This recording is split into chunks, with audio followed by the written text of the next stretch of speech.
ce n'est pas un artiste d'art brut. Regardez, il expose à Pam Pam Pam, il expose à Cartier, il expose à la galerie machin, et du coup, c'est un véritable artiste. On a le cas par exemple avec un artiste incroyable. Un artiste, un photographe brut. Oui, parce que les procédés techniques généralement éloignent les fous, parce que forcément il faut une maîtrise. On va plutôt voir les fous faire de l'art naïf, le dessin naïf ou de la sculpture un peu, voilà. Parce que la photo, ou encore moins la 3D, moi j'aimerais bien trouver de la création brute de 3D, peut-être dire 2-3 japonais qui vont nous faire des trucs incroyables.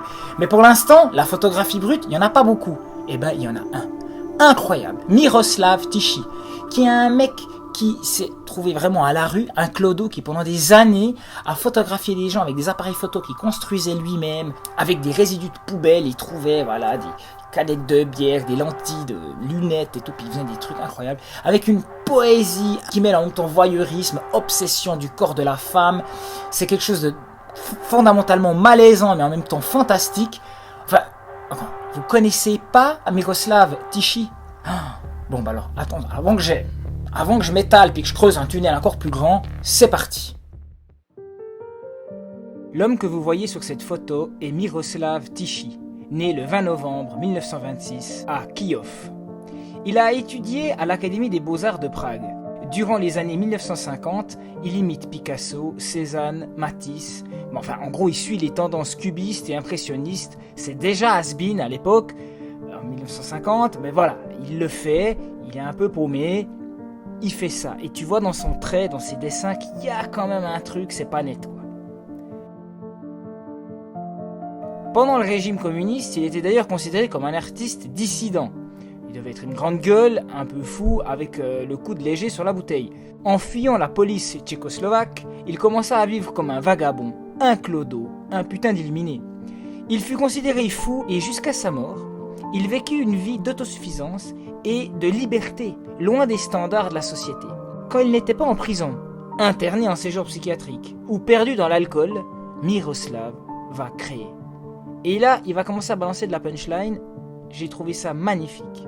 Il faut dire que le mec, donc il s'est coupé des beaux-arts, il vit comme un clodo, mais lui, c'est pas ça le plus important. Pour lui, c'est de trouver une nouvelle voie artistique.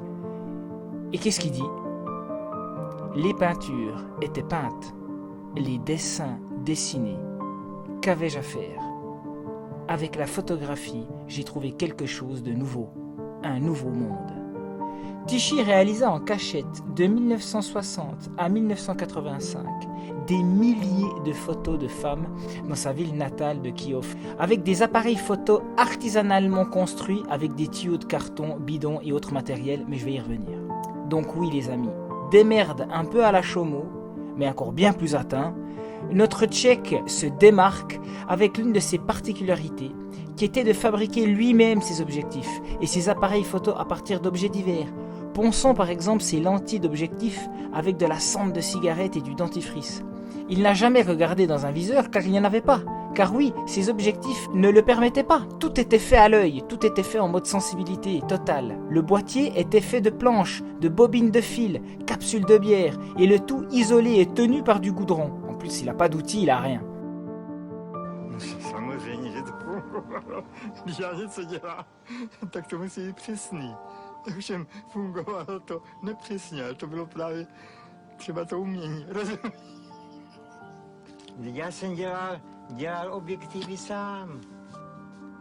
Nožem vyřezával jsem objektiv z plexiskla a pak jsem ho vyšmirgloval a dal jsem ho, aparát jsem zhotovil a s tím jsem fotografoval.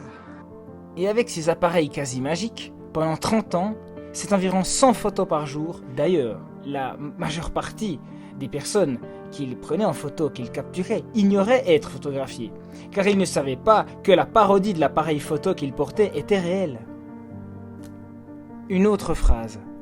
Les défauts font partie intégrante du travail, c'est la poésie, la qualité picturale, déclare-t-il.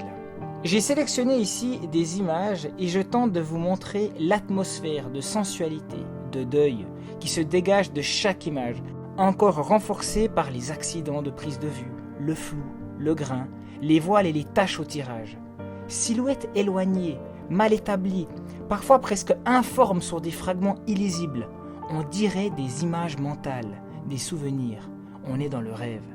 Et j'adore cette phrase. Si je devais vraiment résumer Miroslav Tichy avec une phrase, on dirait des images mentales.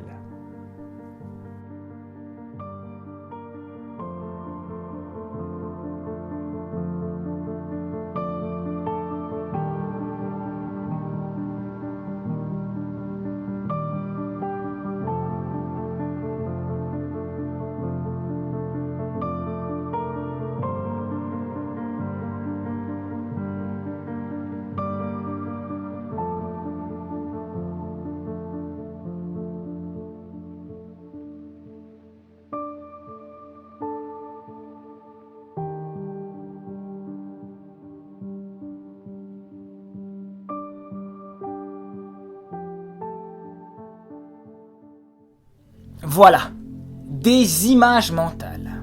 C'est exactement ce que j'avais envie de vous montrer. Et c'est ce procédé qu'ont les grands artistes, de pouvoir produire l'équivalent d'une image mentale, en tout cas dans une certaine partie de la création, qui ouvre un champ des possibles pour une poésie, une subtilité bien plus grande. À l'antithèse des galeries qui, elles, par le biais de la pure rentabilité, par la pure mondanité, s'opposent à un travail aussi génial que Miroslav Tichy. Disons, l'esthétique de la photo ratée est quelque chose qui a été assez fertile dans le monde de l'art contemporain.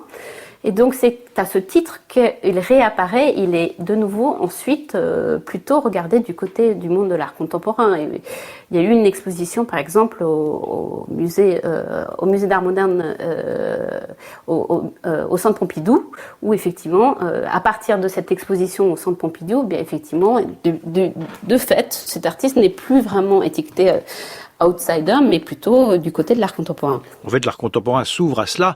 D'ailleurs, il a bien raison.